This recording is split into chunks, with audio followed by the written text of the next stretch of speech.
Hey everybody, it's Mike here from The Art of Guitar. If you're familiar with this channel, you probably know that I usually don't go out of my way to blatantly rip on bands and artists, typically. The music business is already so tricky that if anyone just attempts to make it, I want to offer them respect for that.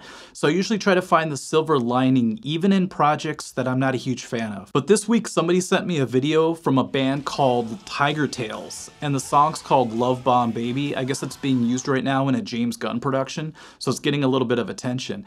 So somebody sent it to me hoping I could do like a reaction video, because they're like, you're not going to believe this video. It's so over the top.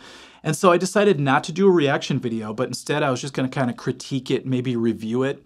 And I started watching it and I started to get angry inside. It was really weird. I just kept thinking, you know what? If somebody asked me why hair metal just kind of imploded in the early 90s, I would show them this video.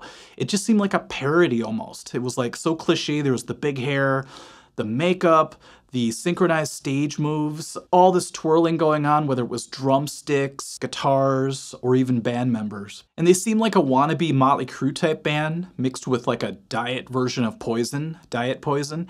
And they didn't pull it off as well as those bands did, but they seemed like they were trying to go after that look and that feel. And the song itself was really just based on a chorus, because if you listen to it, they have this big anthem for a chorus.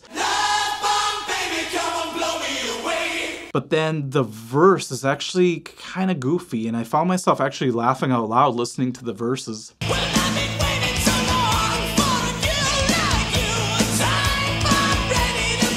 But I thought, you know what, I can look forward to an epic guitar solo, some kind of shred solo, because almost all hair metal had great solos.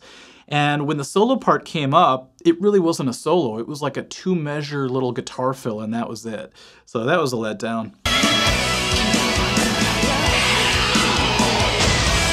So my brain kept finding all these reasons to hate this video and this song and this band. But I went home that night and I thought, you know what, I'll go back tomorrow and I'll write up a review of it and, I'll make a video. That's what this video was originally going to be, actually. But something really weird happened that night. I found myself humming the chorus of the song in my head. It's like an earworm. I couldn't get it out of my head. And even though I was kind of annoyed at first because I hated the song so much, I found myself starting to actually like the melody a little bit more. And the next day I went back in to watch it and I found myself seeing the video through new eyes.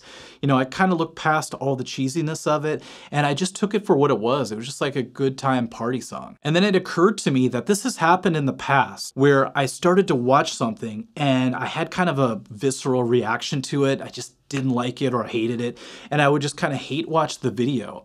And sometimes I'd watch it over and over again. It's almost like I wanted to torture myself or something. And then little by little, the song wins me over somehow, whether it's something that's happening in the video or the music or a combination of the two. So back when I was teaching private lessons full-time, I had a student named Billy, and he was getting into the heavier side of music, and by this time I felt like I was over the hill. I wasn't really getting into new bands or anything like that. He's like, hey Mike, have you ever heard of crabcore before? I was like, what's crabcore? That sounds stupid, He's like, well, look up this song called Stick Stickly by a band called Attack Attack. I'm like, okay. So I punched it up on YouTube, and I couldn't believe what I saw. Like right away, I started laughing at it. And then what am I supposed to do with this? And then to top it off, there was auto-tune on the vocals. And I was just ripping on Tiger Tails for their synchronized stage moves, but look at this.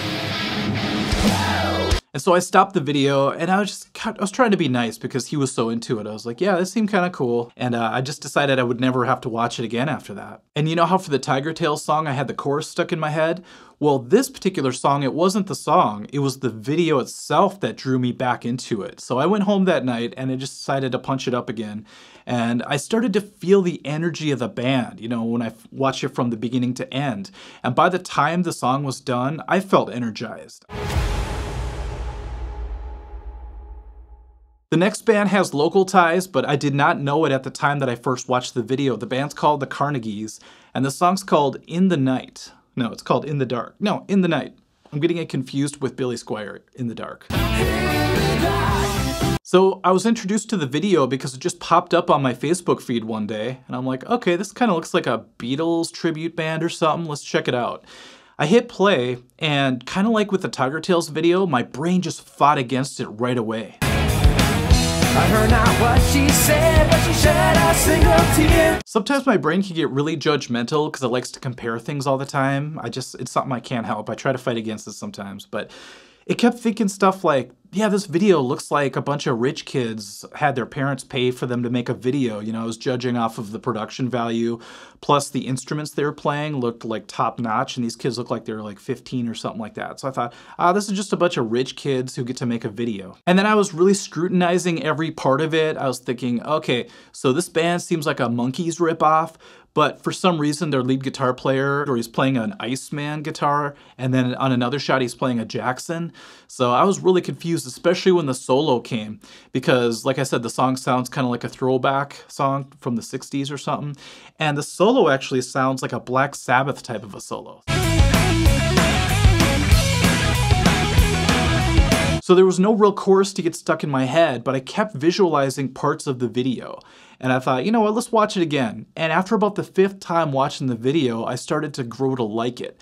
So I think that's the key. I have to watch things consistently, and all of a sudden, the next thing you know, my brain changes its mind and learns to accept it suddenly. And there was some kind of weird synchronicity in all this, because I noticed that the band The Carnegies was actually going to be playing a show the following week. So I decided to go to that show, and I actually really enjoyed their live set. They played some classic rock covers as well as originals, and I even went up and ran lights for them. I'm not sure if they're still around. I'm going to contact the singer of the band and ask if they're still doing anything, because I really feel like they had a lot of potential. I mean, the two brothers look like rock stars already to me. So hopefully they're still going, but I'll find out soon.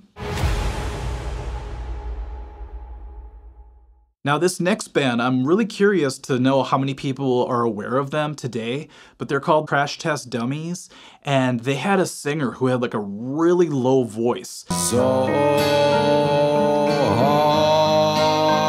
Almost comically at first. So the first time I heard the song, I can't really pronounce it. I have allergies, so I have stuffed up nose sometimes. So any song with multiple M's is annoying to me. I think that's why I hated MMMBop at first too. So the first time I saw the video, as soon as he started to sing, I thought it was kind of a joke song, like some kind of a parody song or something.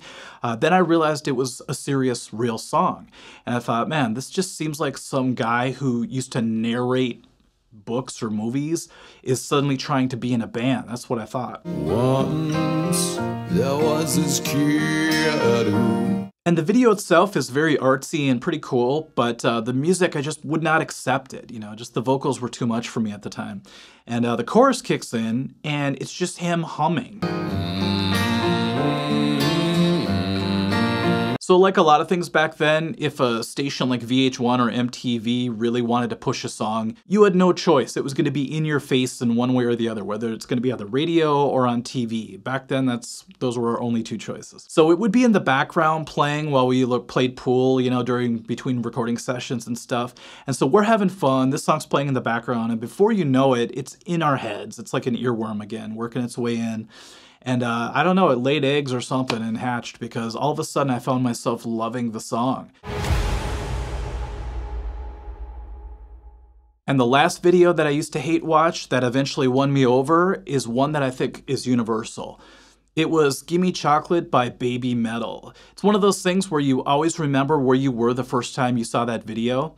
It's once again a very visceral experience. You know, when I first saw all the flashing lights and the crazy Slipknot music and then these 3 Asian girls dancing around, I thought, this must be what Adderall is like. So my brain kind of exploded and I just kind of walked away from it. I'm just like, no, I can't do this right now. This is insane. It was like too much sensory overload happening at the same time. It got to the point where I was thinking, you know, I like my metal vocals to sound like this. Or this. Or this. Not like this. But like all the other videos I talked about tonight, I try to get out, but they kept pulling me back in, just like Al Pacino. Just when I thought I was out, they pulled me back in. It was kind of like driving past the scene of an accident. Sometimes you just have to look at something, even though you know it's going to disturb you. That's what this video did for me. But first, the band won me over. I remember loving that killer guitar solo. People don't talk about that solo enough. It's just insane. And the whole band is awesome, top notch. And what took me the longest was getting used to the vocals. So the chorus is amazing and epic and very catchy. That's what really stuck with me at first.